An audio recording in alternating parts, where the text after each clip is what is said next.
You're like, oh shit, Tony's here. Well, luckily it's a welterweight, Tony Ferguson, so I guess how much better is fight week this week, not worrying about a weight cut?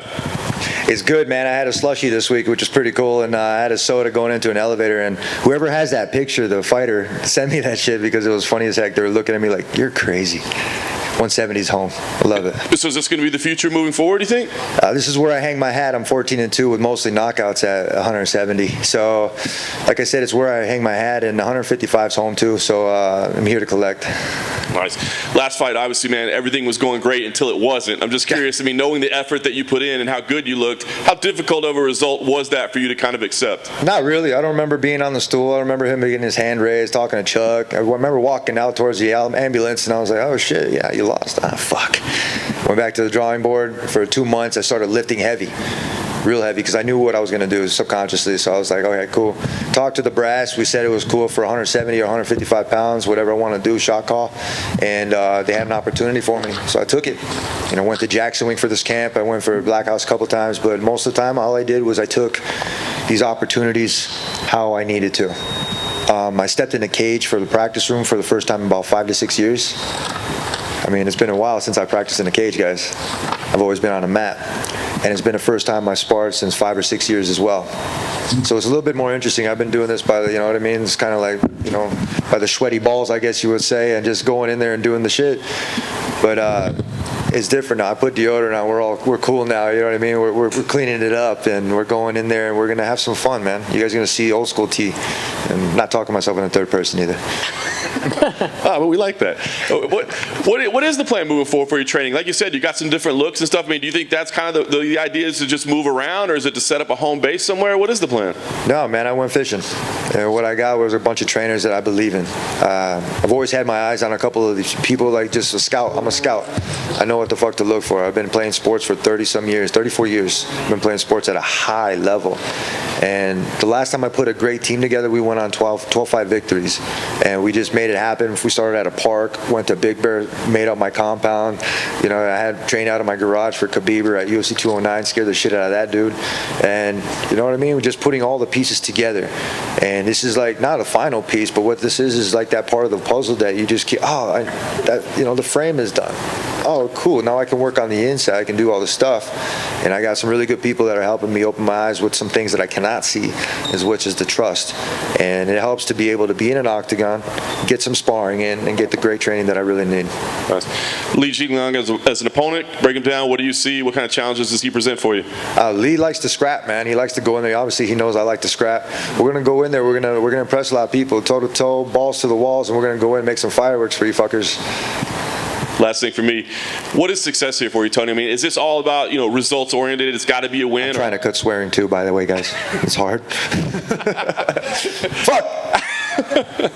But what is success for you? I mean, can you go in there and, like you said, know that you have a great performance, know that you have a great fight, come up short and still feel good about it? Or is this like, no, we got to walk away with the win this time? Oh, yeah, you asked something about Chandler, I forget.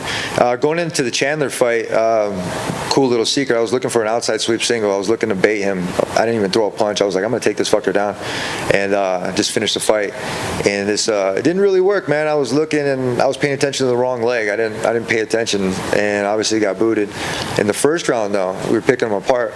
The idea was to check all of his kicks, and I did. You asked that son of a bitch if his legs hurt after the Gaethje fight and after my fight. Yeah, it's a little bit different. The only part of his foot that didn't hurt was the bottom of it, and he got a couple of those eating in the first round.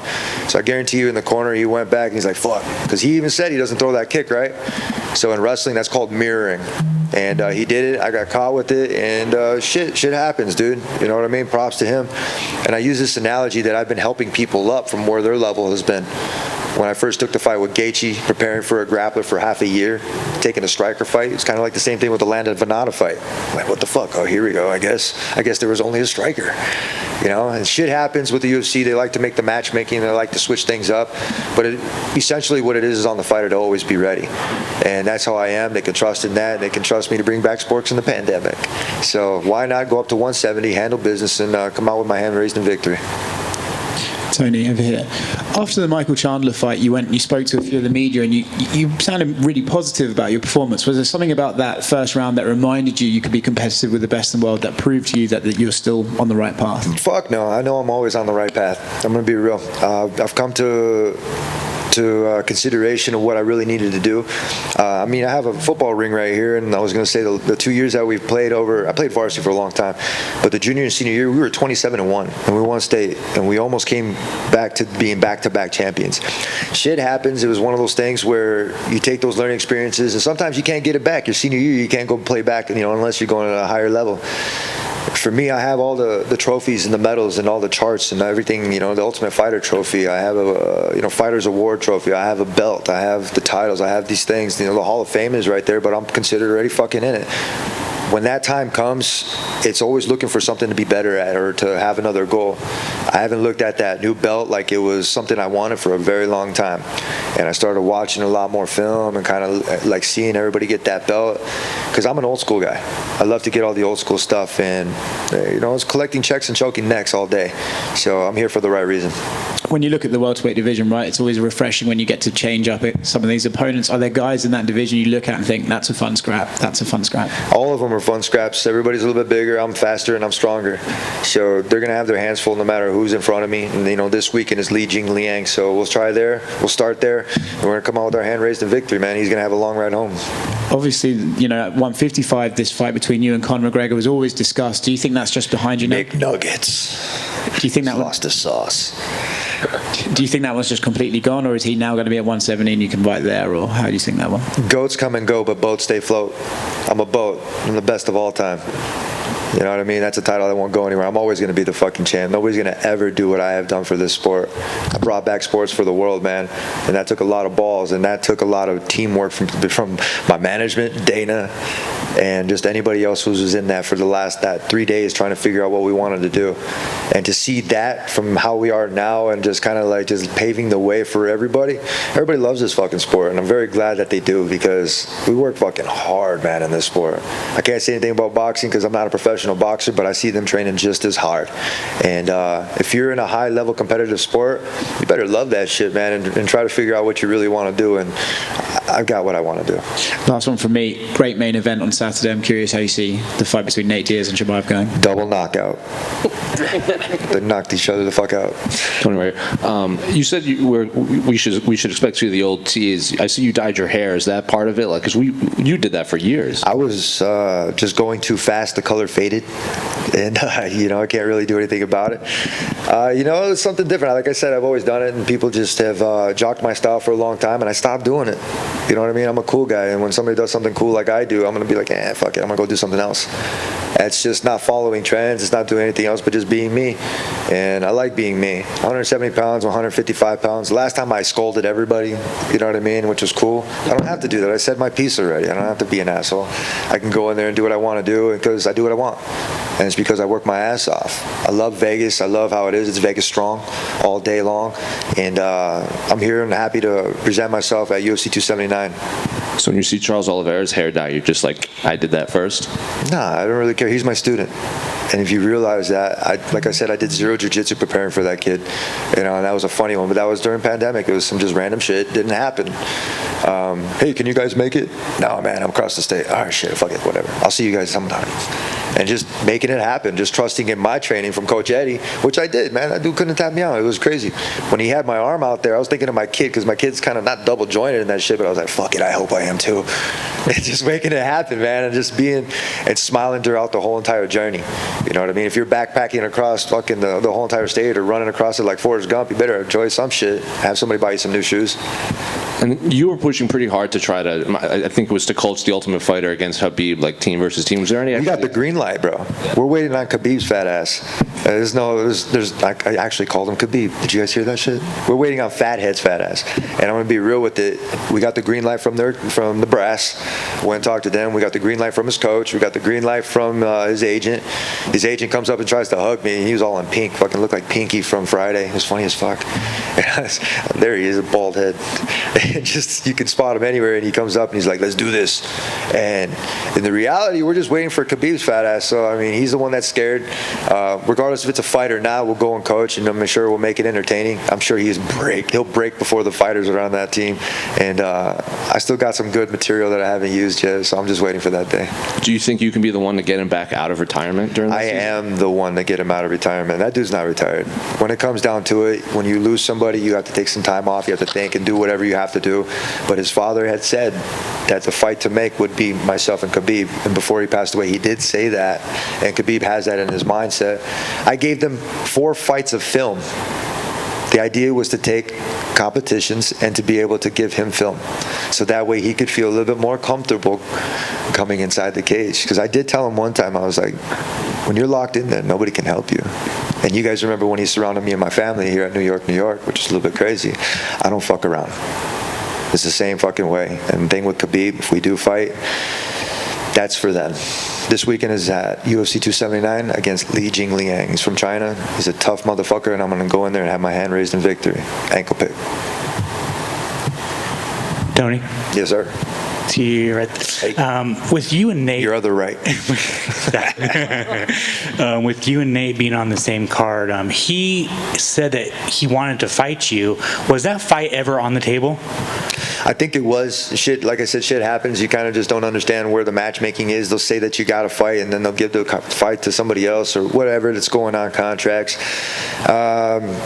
Nate's cool. I'm going to be real. I have no guff against him. I mean, if we scrap, it'd be cool. You guys know what you're going to get. But I got some respect for the guy. You know, we were ever at a fight in Anaheim, which was funny because even before he called me out, he's like, Tony! And I was like, not now, I'm busy. And I was walking off to an interview, and this time I actually saw him, and he was with his buddy. Tried to pass me a doobie, and I was like, no, not right now, man. It's okay. We're at the fights, and it was his friend. It was funny. We didn't say anything, though. And I looked at him, he looked at me. And we were not trying to meme mode, trying to figure out what the fuck somebody else is going to say or who's going to say hi first. And we both went, ah. We gave a high five like this, and we bumped some chick on the head with our elbows on accident. So it was kind of a funny moment, but that was it right there. And so like I said, the Diaz has done a lot for the sport, and then, you know, they keep doing the same thing that, you know, everybody else does. But it's us big brothers that are leading the way to teach these guys not to be a bunch of fucking pansies. To go out there and don't tap and fucking come out with your hands raised in victory. Are you surprised you two haven't scrapped? No, not really. I don't care. I'm going to be real. When it comes down to it, I got to trust in the matchmaking. You know, Sean Shelby knows what he's doing. You know, you got Hunter Campbell and Dana White. They're a good team, man. They know what the fuck they're doing. So if they're putting all the pieces together, you know when they're fucking training or they're making everybody fight through a logarithm. You know when they're doing it. I've been watching for a lot, like 10, 12 years. I've seen them go from different kinds of commercials, from Fuel TV to Spike to Fox, ESPN, now Disney. I've said that in the last interview. I've seen them all. I've seen the pay increase. I've even helped pay increase. And just being there, like, you know, like a fucking people's champ. You know, that's how I don't call myself that. But it's just, like I said, that term champ, that's never going away. I'm not going to stop doing what I'm doing to help the company. I'm not going to, you know, decrease value myself. You know, that's not the way to do that. Is to get better, evolve, and make this place fucking awesome. You know, Forrest Griffin, perfect example. He's over at the PI. You know, he was traveling around in the same car for the longest time. Everybody would say that. He's like, yeah, he won the car on The Ultimate Fighter, and he's driving around still. That was from season 13. Holy shit. So it took him, I don't know how many seasons, how many years to be able to get to where he's at. I started in the mail room too, in The Ultimate Fighter. It was kind of shitty. But where I am now is a shot caller. I do what I gotta fucking do in order to get shit done, and they can trust on that. Is that a new wrist tattoo? Yeah. So I got some feet on me, not because of Chandler fuckers. This right here is my son, Angel Anthony, and this is my son right here, Armand Anthony, my wife Christina. So this is the family arm. I like to fly, obviously, and you got the names right here. And I have a rosary right here, one of my good friends. Father Joe, cool as heck. He's kept me in the game, man, which is awesome. I got a couple friends that are priests, which is cool. And I come from a Catholic school, Mesquite Catholic Central. And just surrounding myself around good people just helps remind me, man, where I come from, and to be able to stay focused and to have somebody that has been there. He was in the Afghanistan war, and he got called in, the priest. And he brought his rosary with him, and he would say a lot of sermons for a lot of the different soldiers, and he would, you know, be on active duty, which is crazy. And I'm like, well, you? you a priest? He's like, yeah, I was there. It was cool. And he'd have a bunch of stories, which is cool. And I would sit there and talk to him. And I was at the church, and I asked him, I was like, hey, do you have any rosaries that I could buy? I have mine. I can't find it right now. And he says, yeah, I'll be right back. And he goes in a couple different places, and he comes back in like 10, 15 minutes. It was like for a while. He was looking for a while. Good guy. And he comes back, and he has one. He's like, here, you can take mine. He's like, this one's from the war. And I was like, oh, shit, thank you. I didn't mean to swear. But, yeah, I said, oh, shit. And what I ended up doing was I got the rosary on me. It was my last fight. You saw me in the background. I was saying the rosary. It wasn't because it was just saying it. It was because I was reiterating what I was taught from, the priest, Father Joe, and just putting it back in there how I used to before football games. We would used to do prayer services or have full mass beforehand. And it was a good reminder, and it was enough for me to be able to go and do that. And it was cool. So everything has a meaning. Anything else?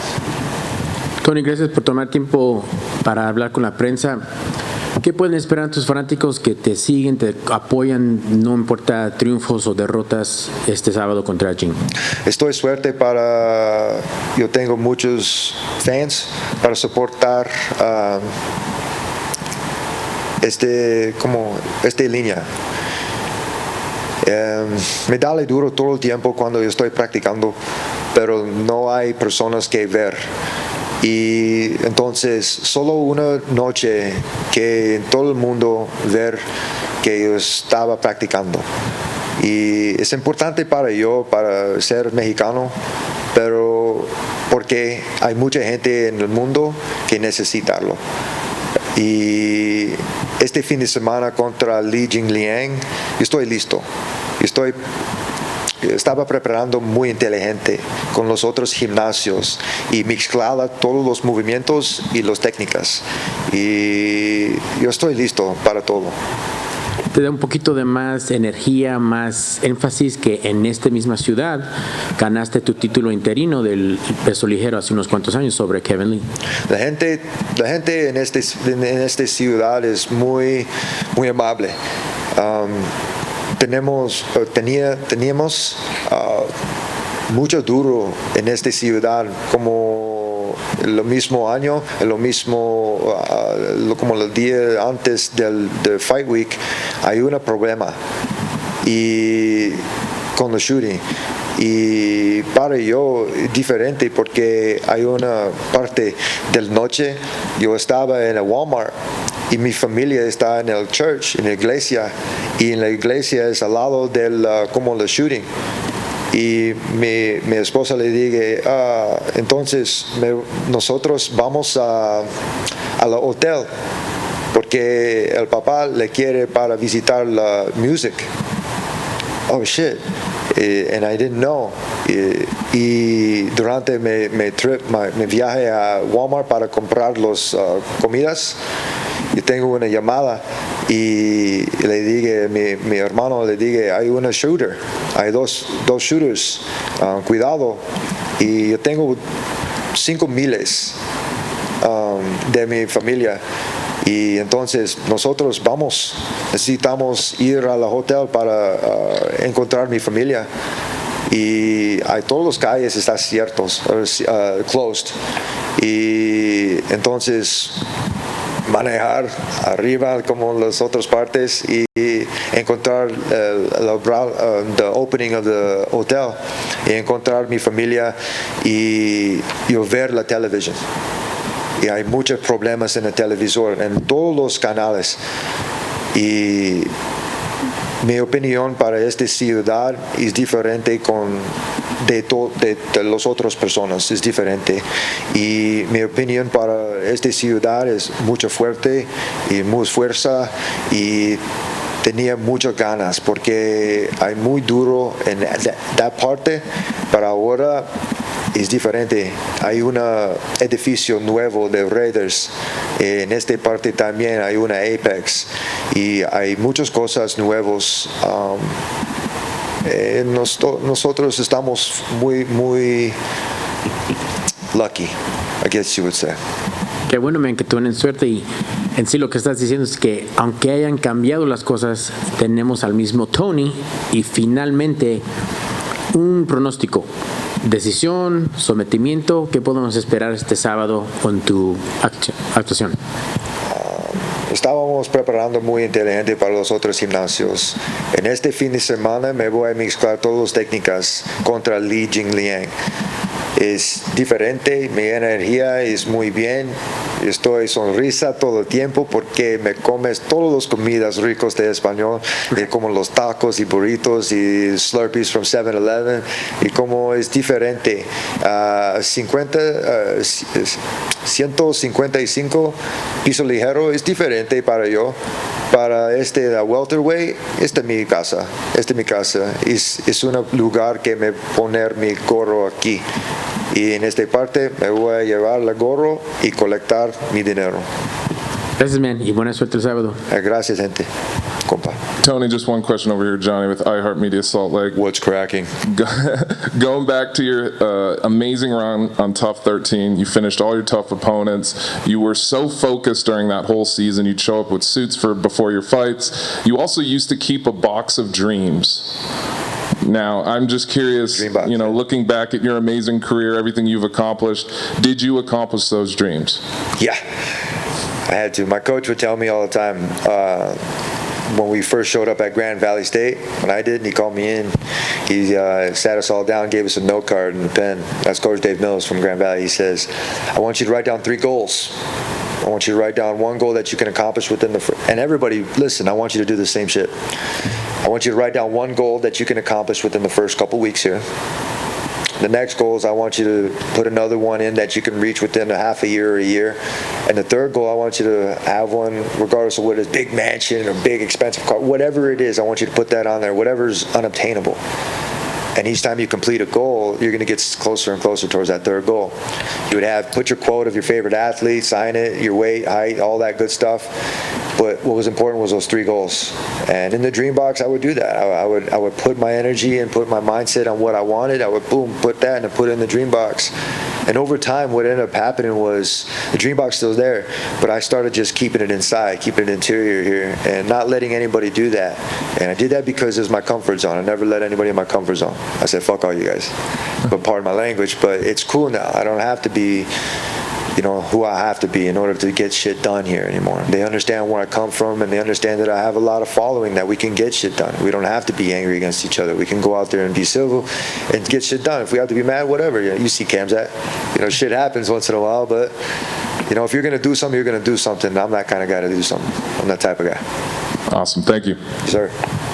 Okay, thank you. Sweet. Enjoy, guys.